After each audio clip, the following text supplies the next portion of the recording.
Olá, estamos de volta para o segundo bloco do programa Resenha Livre. E hoje nós estamos falando sobre o feminicídio.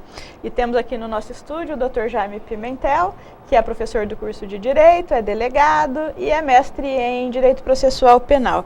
Dr. Jaime, ao encerrar o primeiro bloco, a gente estava falando a respeito de ter sido agora incluído no rol dos crimes hediondos essa inovação, que é o feminicídio.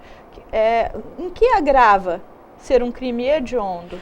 Bom, o crime hediondo, ele foi introduzido na legislação penal brasileira em 1990, 95 parece. Em razão daquela morte daquela Daniela Pérez, que era uma atriz da Globo e que foi morta pelo Guilherme de Pádua, né? Com requintes de crueldade, atesourado. Então, naquela época aconteceu, não tínhamos o crime hediondo, né? O homicídio não era considerado crime hediondo, né? A hediondez causa aquela repugnância, né? Aquele crime bárbaro. Então, os crimes hediondos, eles tiram a opção de benefício do condenado. Para começar, o condenado por crime hediondo, ele tem que cumprir 2/5 da pena em regime fechado. E o que não é crime hediondo tem que cumprir quanto? 1/6 só 1/6 da pena. Quer dizer, fica só um cadiquico e já pode progredir. Pode progredir. O crime hediondo, ele é insuscetível, ou seja, não permite nem anistia, nem a graça, nem o indulto. Que são causas que extinguem a punibilidade do agente, né? A anistia reservada a crimes políticos, a graça concedida pelo presidente da República, e o indulto era concedido todo ano, o indulto natalino, para vários condenados que preenchem alguns requisitos. O condenado por crime hediondo não tem esse benefício, então é bastante rigoroso, né? O tratamento por crime hediondo é bastante rigoroso. Então, esse crime do feminicídio, foi também introduzido na lei, na categoria de crime hediondo. Então, não vai ter esse benefício. Não vai ter direito à fiança.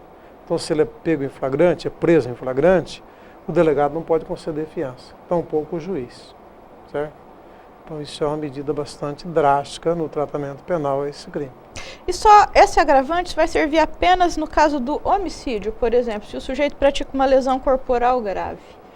Não caracteriza. Não foi mudada a lei no tocante à lesão corporal, só o crime de homicídio mesmo. Então, se a mulher não morrer, aí é uma lesão corporal como qualquer outra. Lesão corporal ou tentativa de homicídio, né?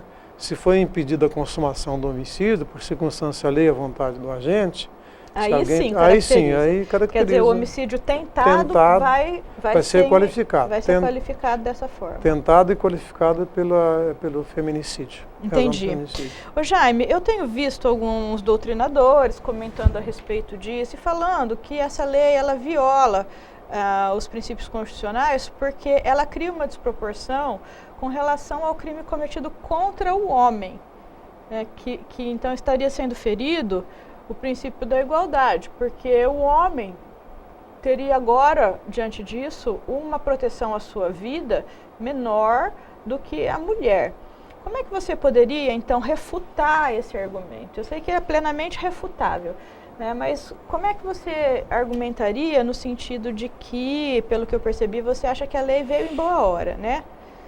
Como é que você refuta esse argumento? Olha, é o seguinte, primeiro, a condição de fragilidade da mulher em relação ao homem já é física, já é natural. Mulher é mais frágil, né?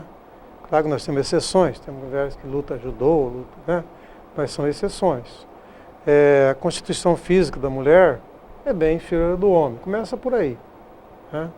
A mulher é criada aqui no Brasil, numa cultura de que a mulher fica lá, é a última que fala, quietinha, submissa. A mulher conseguiu votar só Aonde que está essa mulher? 1934, que a mulher conseguiu votar pela primeira vez. A mulherada hoje fala mais do que o homem da cobra já. Essa cultura, colocando a mulher lá em segundo plano, né, faz com que a mulher fique fragilizada. Isso é assim ainda? Você acha que ainda existe essa mulher? Existe sim. A gente conhece as mulheres daqui, da cidade, que trabalham, que saem para trabalhar e tal, mas tem muitos redutos familiares em que a mulher é bem submissa. Ainda existe essa submissão. É bem submissa. Então tem essa cultura. Então, essas medidas afirmativas do governo, colocando uma lei dessa, é uma medida afirmativa para a proteção da pessoa mais fraca.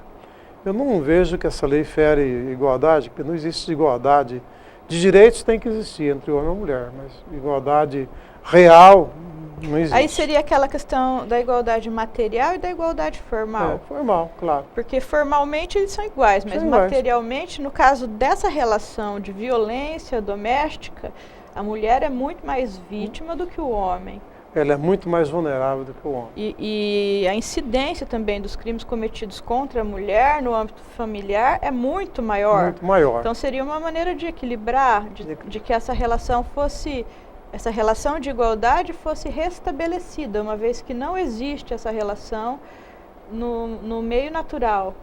Então a lei vem o quê? Impondo, né? Impondo que se Parece respeite. Que é um caminho, né, de proteger os mais frágeis, que o governo brasileiro vem adotando como políticas criminais.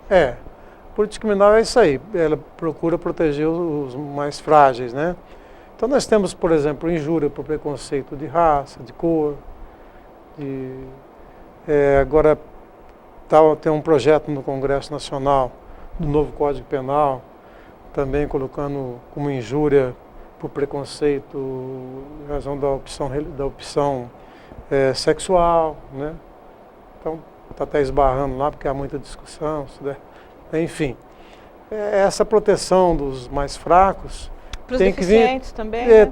Dos deficientes, injúria, preconceito em razão da deficiência. Mesmo as cotas são uma tentativa de reequilibrar essas situações. As cotas, os idosos têm a proteção especial, né? Então o homicídio praticado contra idoso acima de 60 anos tem a pena aumentada, né? Então nós temos a opção de proteção. Então quer dizer que não são minorias, não é? Porque as mulheres são maioria. Não são minorias, mas é minoria no tocante a aquela proteção natural, né? Porque ela é mais frágil, né? Então, minoria. Então a proteção é os que tem que ter uma equiparação em razão da forma como a sociedade os vê, né? O deficiente, o negro, o homossexual, a mulher. Porque a tendência do egoísmo humano é o mais forte pisar no mais fraco, né? Entendeu? Então, se a lei não vier colocar Aliás, não é só do egoísmo humano, essa é a lei da selva, né? Da selva, lei da selva. É a lei da natureza. É a lei da natureza. Então, se não vier a lei, o direito positivo do país, né? Estabelecer algumas regras, coibindo isto, a tendência é esta, né? Se não tiver a lei protegendo os trabalhadores, a tendência é o patrão sugá-las cada vez mais. Não vou dizer todos os patrões, né? A tendência é essa, né? Então, é o que acontece com essa lei do feminicídio em relação à proteção da mulher, em razão da condição de sexo, né? Então, eu acho que a lei vem em boa hora, sim. Eu acho que pelo menos, se você conseguir com essa lei salvar as 100 mulheres da morte, já valeu a lei, né? Ô Jaime, por que você acha que a Maria da Penha não alcançou a sua finalidade? Onde é que estava o furo? Então, a Lei Maria da Penha, ela não significa que ela não alcançou totalmente a sua finalidade. Houve uma redução, sim, de violência doméstica. Eu não tenho estatística agora, mas houve uma redução com relação à violência doméstica. Ela, sim, de certa forma, houve uma redução, mas não foi significativa. Não foi significativo. Porque nós continuamos ainda com os piores índices. E nem o direito penal com o feminicídio aí vai resolver o problema, né? Eu falei, isso é uma questão cultural, né? O investimento em políticas públicas na criança, no adolescente, né? É que vai conseguir prevenir os crimes. Mas é que eu vejo assim, muitas vezes a mulher, ela vai lá na delegacia, quando ela é vítima de alguma violência, e ela dá início, mas depois ela não quer mais aquilo.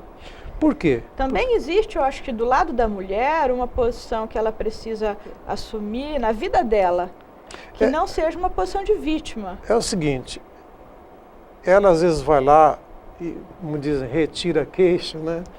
Ou pede para não dar continuidade. Por quê? Porque ela depende do marido. Quem vai tratar dos filhos dela? Quem vai levar comida para casa? Então ela pesa tudo isso. E muitas vezes ela está pressionada por ele também, Ó, você vai lá retirar aquela queixa lá que eles falam, né? Vai retirar aquela queixa, senão não vai ficar bom para você. Tanto que na Lei Maria da Penha, isso era possível. Ir lá e se retratar, pedir para não continuar mais. Era possível. Era um crime de ação penal condicionada a esta representação da vítima. A mulher tinha que representar, tinha que pedir. Ela podia ir lá... Isso na Lei Maria da Penha? Isso. Ela podia ir lá e pedir e desistir, né? Se retratar, que fala. Hoje o STJ falou que não. Lesões corporais contra a mulher no âmbito doméstico, ou seja, aplicando-se a Lei Maria da Penha, é crime de ação penal pública incondicionada. Ou seja, não adianta a mulher falar que não quer mais. Ameaça já depende de representação. É isso que eu estou falando. Geralmente elas vão lá, ó, eu estou falando de lesões corporais. Tá me ameaçando, tal. Tá bom, mal você toma a medida protetiva necessária, ela já ficou de bem. A ameaça depende de representação. O que não depende de representação... Você está querendo dizer aí que a mulher ela é fraca para se organizar individualmente. Ela precisa do homem. Precisa do então homem, ela acaba se submetendo. Além de ser mais frágil fisicamente, está mais suscetível a agressões, né, porque é mais fraca, ainda ela precisa do marido. Às vezes tem 2, 3 filhos em casa. Né? Às vezes é trabalhador. Às vezes tem um emprego, trabalha, traz alimento para casa, né? Mas é violento. Geralmente essa violência é associada ao consumo de álcool. Dificilmente uma álcool pessoa e droga. sóbria, álcool e droga, né? Dificilmente uma pessoa sóbria comete uma barbaridade. Infelizmente é álcool e droga. Faz com que o marido fique violento. Então eu acho que nesse caso também as políticas com relação ao combate à droga e ao consumo de álcool, principalmente a pinga, né? Pinga, quanto custa uma dose de pinga? O sujeito vai lá, toma uma dose de pinga, chega em casa e enche a mulher de supapo. Essa é a história clássica. Né? Infelizmente acontece. Seria preciso, eu acho que um caminho que é necessário, a mesma repressão que se faz com relação ao cigarro, deveria ser feito com relação à bebida alcoólica. E não ser algo amplamente divulgado por todas as mídias e entre os jovens. Nós temos um número exorbitante de jovens alcoólatras hoje, né? Um número fantástico de jovens que começam a beber com 14 anos. São coisas inacreditáveis em termos de formação de uma família, porque isso degenera a família. E vai esbarrar nessa questão da violência. A questão da violência, eu entendo que existe sim um descompasso que é econômico, que leva a essa fragilidade. Mas a questão do consumo do álcool e também o consumo de drogas, mas acho que mais é o álcool. Acentua, incentiva e torna muito mais complexa a solução desse problema. As estatísticas demonstram tudo isso que você está falando. Realmente, em todo crime, na maioria dos crimes, tem lá o componente álcool ou droga, principalmente o álcool. Principalmente violência doméstica, né? E você vê pelos crimes de trânsito. A lei seca diminuiu sensivelmente os acidentes de trânsito. Depois que entrou em vigor a lei seca, né? Que hoje é crime dirigir sob a influência do álcool, né? Os tribunais até entendem de quando você causa a morte de alguém no trânsito, você está embriagado. E quando existe, além da embriaguez, um plus a mais, por exemplo, um excesso de velocidade, um cavalo de pau, enfim, um racha, né, é considerado como crime doloso. Não crime culposo, crime doloso. Você vai a júri, né? Então, com esse endurecimento, né, diminuiu, houve uma diminuição bem grande no tocante aos crimes de trânsito, aos homicídios cometidos no trânsito. Então, a lei, que sem dúvida, ela acaba vindo, de certa forma, ajudar, né? Mas não resolve, o direito penal por si só não resolve isso não. Muito menos a maioridade, diminuir a maioridade penal, como estão falando, né? Está pregoando aí, né? Um projeto lá em andamento e tal. Não vai resolver. O buraco é mais embaixo, tem que investir desde lá, desde a concepção. Na concepção, para ficar grávida, tem que ter responsabilidade. É isso que eu quero? Tem um ser humano que eu vou criar. E eu tenho que criar ele bem criado, né? Todos os dias, quando eu termino esse programa, nós voltamos ao mesmo ponto, que é a necessidade de uma educação de melhor qualidade, mais voltada para a ética, mais voltada para o desenvolvimento da cidadania e para as responsabilidades de cada um. Se cada pessoa assumisse responsabilidade sobre seus filhos, sobre o seu lar, nós não precisaríamos de tantas medidas penais que se projetam com uma agressividade, vamos dizer assim, exorbitante, mas que são ineficazes, porque nós não conseguimos combater a criminalidade se não for atacado a gênese. Na verdade, existe uma co-culpabilidade da família, da sociedade e do Estado. Né? Uma co-culpabilidade no crime. O crime é multifatorial. A sociedade que cria os seus monstros. A família, a sociedade e o Estado criam os seus monstros. Né? Então, se investir na família, se o Estado investir em políticas de proteção à criança e adolescente, se a sociedade investir através de religião, através de proteção, através de amparo, né? É só assim que você vai prevenir o crime. Eu acho que as mães têm um papel fundamental, porque são as mães que criam os meninos.